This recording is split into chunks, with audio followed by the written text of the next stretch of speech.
All right then, gamers, we have got an absolutely massive post to go over today, guys. The Vigilant Physician's Masks skin makes the perfect Halloween costume. We're going to be going over this in absolutely insane detail. This is the biggest news we've had in years for Guild Wars 2.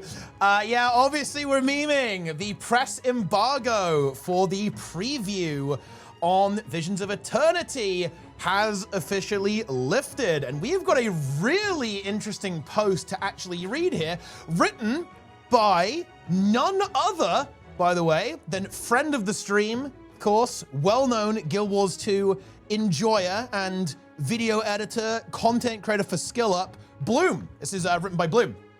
Austin here.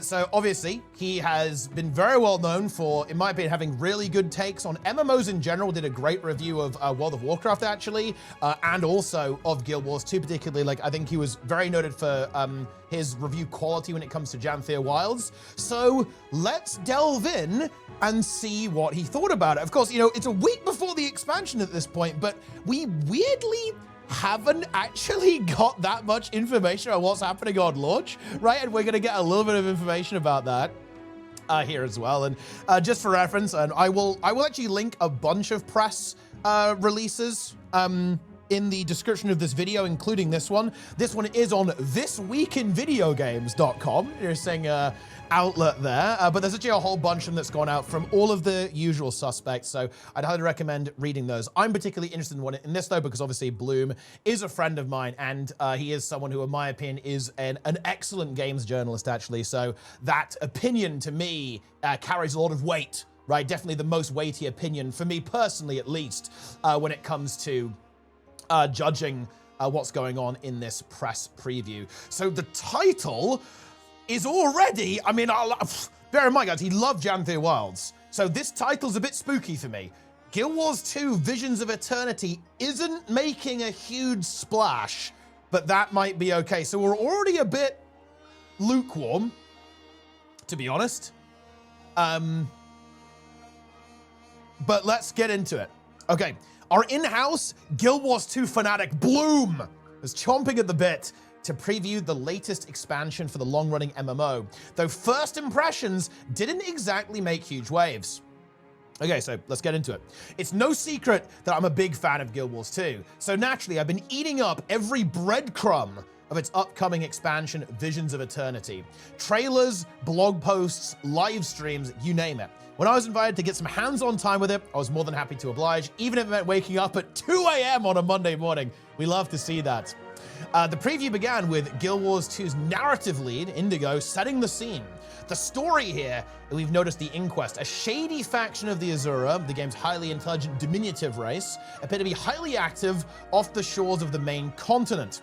The investigation leads us to the sandy shores of Castora, an until now hidden island, seemingly seeping with magic, something the Inquest no doubt hope to exploit. So yeah, we already know that, okay? It's the story, guys. Okay, blah, blah, blah, blah, blah. We played the story a little bit, the preview. We don't know what's going on, and we don't know where the broader story is. Yeah, they're obviously not gonna drop the entire story early. That wouldn't really make a lot of sense. We got a bit of insight though. We know that it's gonna involve 2 Inquest leaders kind of butting heads on Ideal, Overseer Kuda, who got teased a little bit on social media, and a new character, Seb, as well. Not much is known about his history, just that he appears to be experimenting on the local fauna with some newfangled technologies. It looks like this guy is kind of going for the Mechanicus 40K angle, turning the lizards into robots over there. Very exciting. Interestingly, the developers touted Visions of Eternity as the action movie expansion. And by the way, this is something that's been very consistent across all of the press stuff that's going out there, is that I think the feedback they've taken here is that we don't want to be listening to a bear talking at 3 words per minute, okay, for 40 minutes straight, right? We don't want that. So I think the story itself is gonna be a lot more dynamic, more combat oriented, keeping the game moving forwards, right? Moving through the world, right? Some kind of set pieces.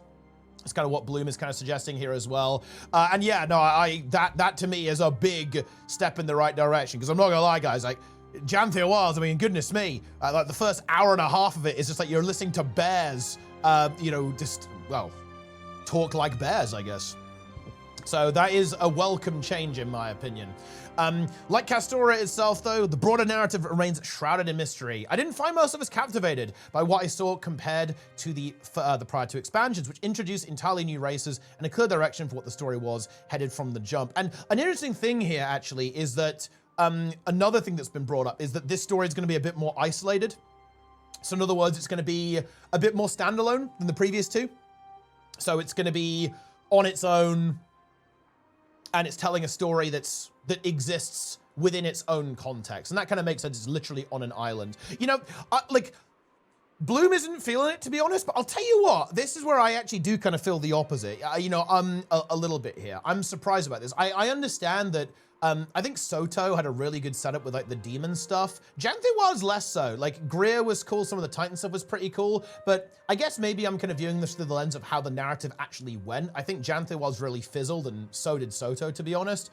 But this setting of Castora, I guess we just don't know that much about it, although it's very much hinted, and we'll get into this right now. I love this stuff. It's pirate themed. I love pirates, and we've also got this kind of fey magical element in there as well. It's very bright, very colorful. For me, that's actually where Guild Wars 2 is at its best. I'm really excited to actually go to a very bright, lit up landscape with some kind of like whimsy attached to it. I've really missed that, to be honest, in Guild Wars 2 for a long time. Even Janthe, right? I was expecting Janthe to be a bit more upbeat, a bit more bright, but then you go to Janthe Sintry and it's raining all the time and it's very drab and dreary. So this, to me, represents like a really big change of pace in the right direction. And that's another thing that's mentioned. Apparently the second map is really wacky, very alien, very colorful, very unusual. The first map, a little bit more vanilla with this kind of pirate theme.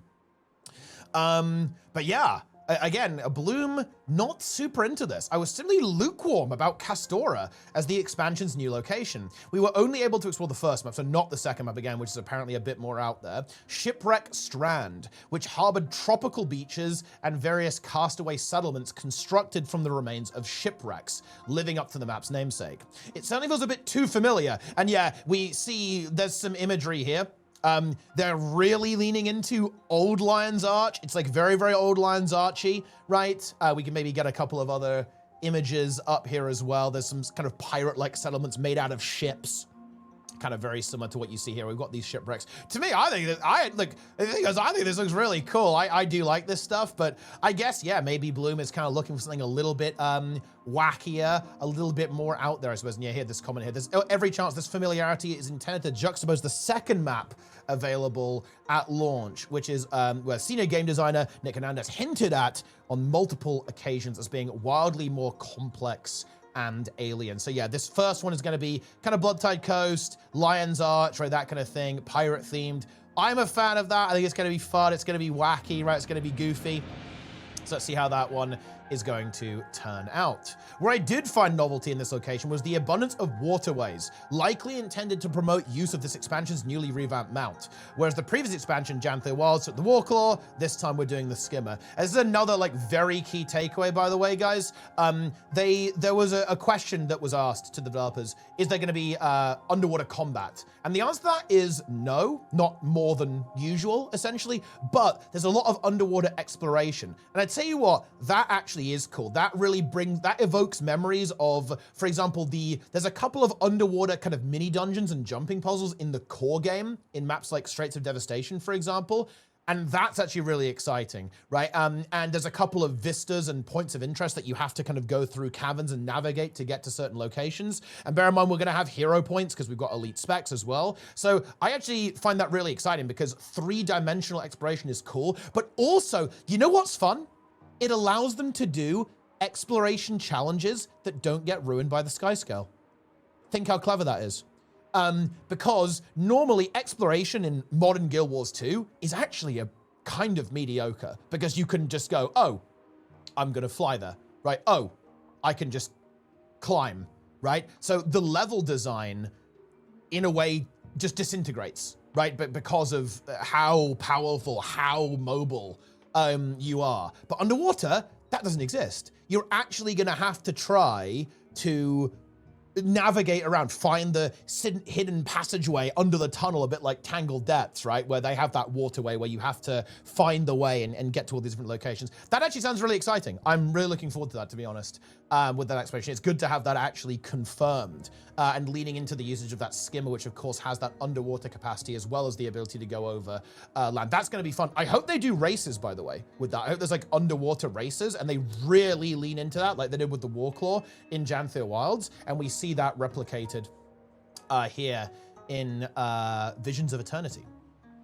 But yeah, now it can hover at greater heights and you can do barrel rolls and you can heal people. I mean, okay, seems good. We saw this shown off a little bit. It looked, I mean, I don't know, it looked like a mount, to be honest. So you can fly a lot. You can actually you can basically keep height for a very long time. It's very strong actually for like gliding, especially if you're from a high distance. You can basically traverse the whole map, somewhat similar to the Warclaw in that respect actually. So it's a pretty powerful mount. It's very much juiced up. We were guided towards a nearby event. A song could be heard, luring nearby civilians. Let's talk about the open world content here. Into the water and towards an island just across the stream. We make our way there and find not a siren, but in fact a T-Rex with an exoskeleton, you can see here, right? Resembling something similar to something straight out of Horizon Zero Dawn. You had to CC to break its shield and then break out fellow players trapped in bubbles, all you dodging the AoEs and ringing bells to snap out its entranced victims.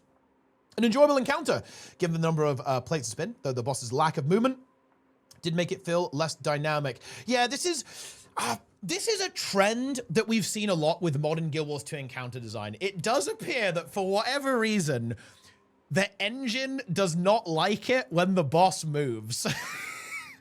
I mean, I honestly don't know what to tell you.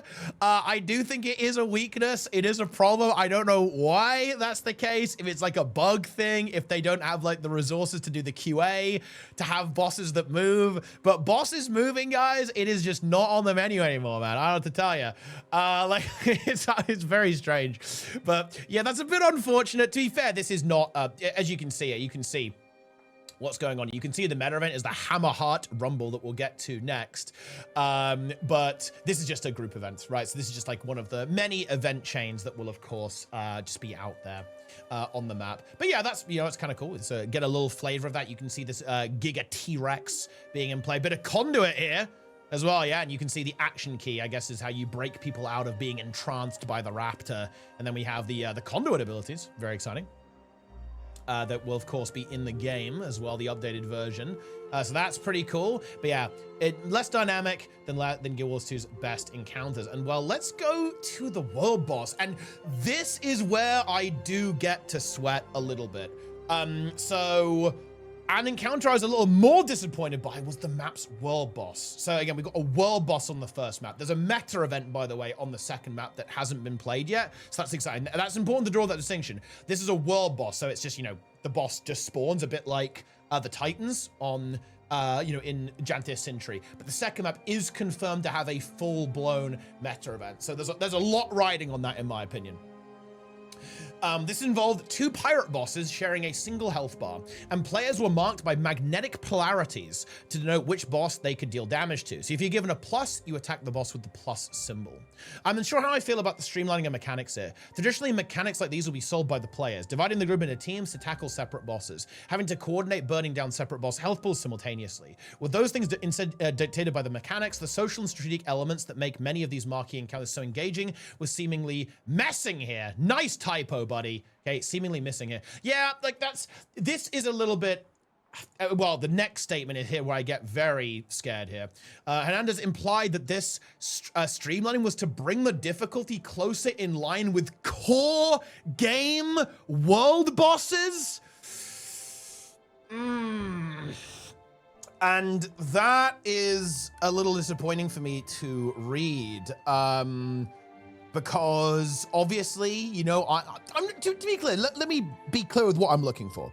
I'm not looking for a boss to be like a brutal DPS check and, you know, a raid boss. I'm not looking for that. But what I really like is coordination. You know, stuff like the tail mechanic, right, on Suwon, or Dragon Stand, right, where you have to spread out across the different islands, you have to handle mini bosses at the same time, right, do a variety of activities. Like, there's gotta be something there. Yeah, triple trouble, right? Like all this kind of stuff. Like there's got to be something there. I don't think DPS checks are what makes things exciting, because look at the Titan meta. The Titan meta on launch was a bit of a DPS check, right? But it wasn't that engaging for me because there was no coordination. You were like a solo player surrounded by other people just like walloping the boss until it dies, right? Like I think the real strength of Guild Wars 2 open world has always been, you know, the like dynamic group coordination and social elements that come from their open world bosses. And hearing this is like very concerning to me, to be honest. It's like very concerning. Like, I'm also just not sure. Is this even what people want? I'm just not sure about that. Do we really want our expansion to be leading with a core world boss? Are we talking like Fire Elemental? And are we talking like Claw of Jormag? I feel like we could do a little bit better than that in 2025, yeah? Oh man, I don't know. Like, this is spooky to me. It is weird that the game is going to tell you what to do rather than going like, okay, right, groups, you go here, you go there, right? I mean, I don't know. It's an interesting mechanic, but like, I think it's weird. I mean, you will have to react, I guess, because you're going to swap polarity at some point, so maybe you'll have to do a little bit of movement when that happens. That's kind of like a fun thing. That sounds kind of dynamic and cool. So there is that. But oh man, like, bear in mind, guys, one of the reasons why I'm kind of sweating about this, one of the reasons why I'm sweating here is because, bear in mind, guys, this is the big content update, right? There's no new content outside of the raid rework until 6 months in. This is gonna last us a long time, yeah? It's gonna last us a long time. So I'm really hoping there's a lot of replayability here. This is like fun and engaging and at least gives you a little bit of a challenge. Again, there is a meta event on the second maps. There is that, but still, yeah. That seems at odds with what ArenaNet suggested previously, that these expansions are actually targeted towards the Rusted-on players like myself. All that said, you did make clear that dev hacks were enabled in this preview to make for a smoother experience. So perhaps my concerns about difficulty will be assuaged when the expansion hits the live game. It was also great to hear that the second map does indeed house a proper large-scale meta event rather than just a world boss. Okay, so yeah, we're in business. But yeah, and they weren't using dev hacks, so it might be more difficult than it appears. But again, like this statement about like the sentiment and the design goal is very spooky to me, right? Like I do want to have that social and strategic element. I'm not just looking for a brutal DPS check. I'm not looking for 90% fail rate like Su1, although look, hey, don't tease me with a good time, yeah? Like I would love to have some like proper sweaty open world content as well. But you know, we don't need that, right? But I don't want it just to be a face roll, right? Like that's not what I'm looking for. I want to have at least some kind of thought going into how to approach it, right? Oh no, we'll see about that.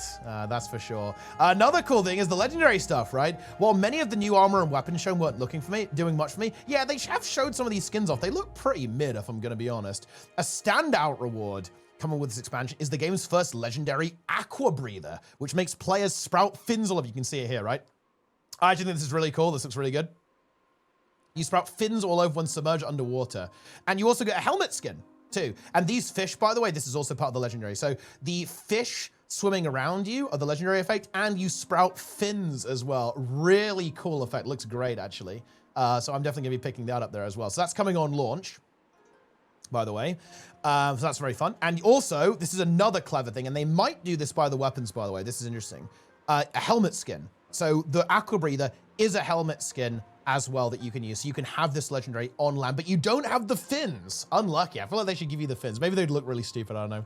ArenaNet have hinted there'll be another 3 legendaries to chase, though didn't mention them during this preview. And although alongside the new homestead set on one of Castora's Island, fans of the housing system will also be pleased to hear about the introduction of records, collectibles that allow you to play any of the game's wonderful tracks in your homestead. Notably, I was assured these won't ever be sold in the cash shop. Nice. Only earned from in-game activities, which is great to hear. That's actually cool. That's a really fun thing to collect, by the way, from actual in-game rewards. I'm a really big fan of that. Okay, I like that a lot, to be honest. But yeah, there's actually a lot of confusion about the legendaries, by the way. Because, again, the Aqua Breather is mentioned here and confirmed on launch. But some sources say there's a legendary weapon coming. Some sources include, again, this is where things really get wacky. So in the original kind of preview post for Visions of Eternity. ArenaNet said 3 legendary weapons, 1 ring, 1 accessory, Aqua Breather. The press release for the press kit for VOE says 5 legendaries. Some people have said there's 3 legendaries on launch. Some have said it's the Aqua Breather. Some have said it's a weapon and an Aqua Breather. That's what the press kit says. So to be honest, guys, I got no clue. There's a lot of semi-conflicting information about what's actually coming in terms of legendary rewards. Like the addition of legendaries was actually a big thing for me because I felt that Janthe Worlds and Sota really lacked something to actually do and, you know, something to go after on the release of the game. So the addition of legendaries is great. And the fact that we're getting 1, I mean, look, that's already good. I would love it if there was a weapon too, and certainly if there were 2 weapons, that would be really exciting. But we're gonna have to wait for Arena to confirm this, or well, maybe we'll just have to wait for the actual expansion itself, because it's really not clear to me what's dropping here. And again, like Arena, it's into there'll be 3 other legendaries, right? Like, so I have no idea what's going on with that one. But regardless, just this alone, this is really cool in my opinion. Oh, look at those new Lumino virtues, guys, that come with passives, by the way. Neat little bonus meme is that they have special passives and special effects there as well. Or perhaps they could be the same, to be fair, but yeah, that's what it's looking like maybe. Very, very cool. Far and away, the most exciting feature of this expansion is the new slate of elite specializations. Guild Wars 2's subclasses that enhance, and in many cases redefine, how each class plays. I was already rather impressed with these during the public beta ArenaNet held not too long ago. Thematically, some of these specs are the strongest in the game. Take, for example, the Ooze, the Amalgam, a spec that fuses with the Ooze to manifest weaponry. Or my personal favorite, the Gale Shot, big archer roll pit. Crab detected.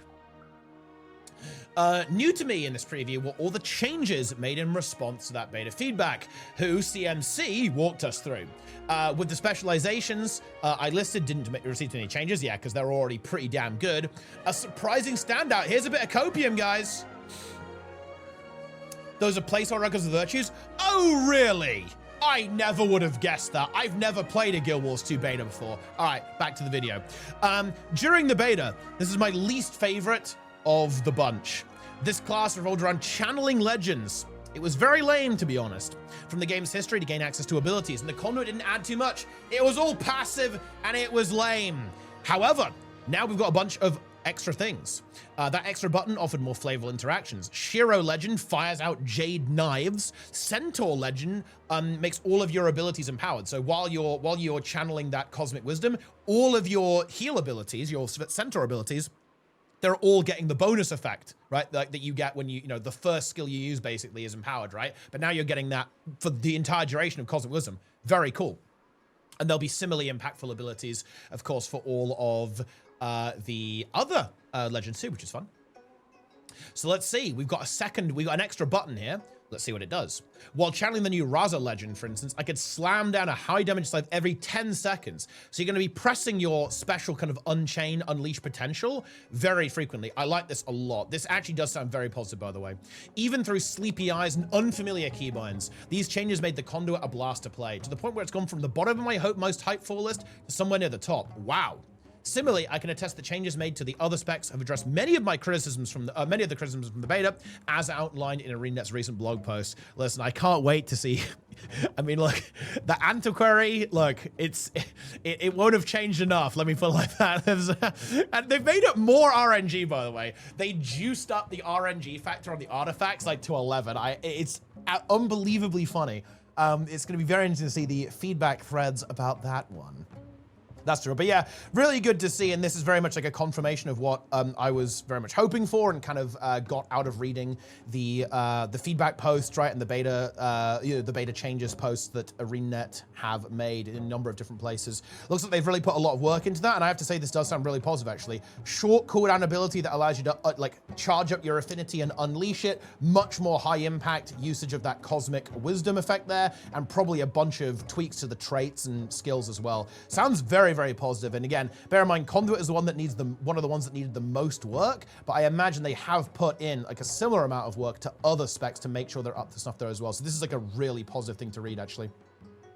In that sense, I'm not too worried about Visions of Eternity lacking some revolutionary, game-changing feature like expansions prior, since elite specs are game-changing in their own right, in the way that they revitalize all the game's current content. From what little I've seen, they're likely to be the main highlight of the expansion. I'm still looking forward to seeing what else is in store when it comes to the story, environments, encounters, and rewards. So yeah, a bit of a mixed review here from Bloom. Pretty interesting stuff with that one. The thing that worries me here is the content, right? Like, if he's saying that the open world content doesn't feel that fun, that's scary, especially when it comes to the world boss. Again, they need to nail this. A big weakness of Soto and Janthe Wilds has been the open world. We have not had that Guild Wars 2 open world experience for a while, right? And that is bad. They have got to nail this. I have to say, it concerns me a bit to read this, like with how he's talking about the initial world boss. That means there's a lot riding on that meta event. That meta event needs to hit hard if that's the case. Like I think obviously the environmental design and the familiarity thing, that's going to be like a little bit of a personal thing. Personally, I do really like the theme, actually, especially the kind of tech theme, right? Like the Mechano Raptors going on there, Inquest. I actually really like that direction personally. It's goofy, it's funny, right? Like they are a less serious type of character. The whole action movie description is also really cool. Again, that was a thing that came through in all of these kind of press articles about the game. They're really trying to give you a more interactive story experience. I think that is going to land really well. I really hope they deliver on that. In some other things, they talked about being inspired by, guess what? By Tomb Raider, by Indiana Jones, right? That kind of thing. So that's where their inspirations are with that. That sounds awesome. And we saw that a little bit reflected in some of the trailers, like running away from like a giant, laser beam thing going on there as well. It looks like that. I think that's going to be really exciting. I just really hope they've delivered that in the actual open world experience as well, because the open world experience is what Guild Wars 2's bread and butter, right? They need to get this right. Because again, we've got a long break after this release. This content's got to last us a long time. It's got to be replayable. It's got to be fun. It's got to be exciting. It's got to be something that you're going to want to log in and play. And yeah, I really want some clarification on what's going on with these legendaries. Like, I don't know what's going on. I know there are legendaries, so look, maybe we don't need to know the exact number, but it just feels weird that we have like semi-conflicting information about how many legendaries are releasing. I have no idea what's going on with that. So I'm hoping that maybe tomorrow we'll get some clarification from ArenaNet on this, because again, they'll probably do a post of their own to follow up these press articles as well. Something a bit weird they didn't do it today as well, but listen, guys, okay, it's all part of the master plan. We just we're not on the level to comprehend it pretty much. And yeah, elite specs are going to carry a fair bit too, so that's always good. That's always going to be content. Okay, we're in business, guys. We really, really are. But yeah, I don't know.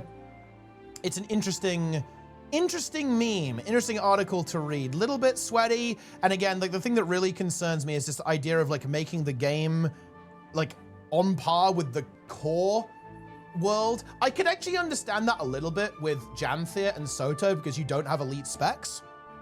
If you're just buying that expansion, if that makes any sense. But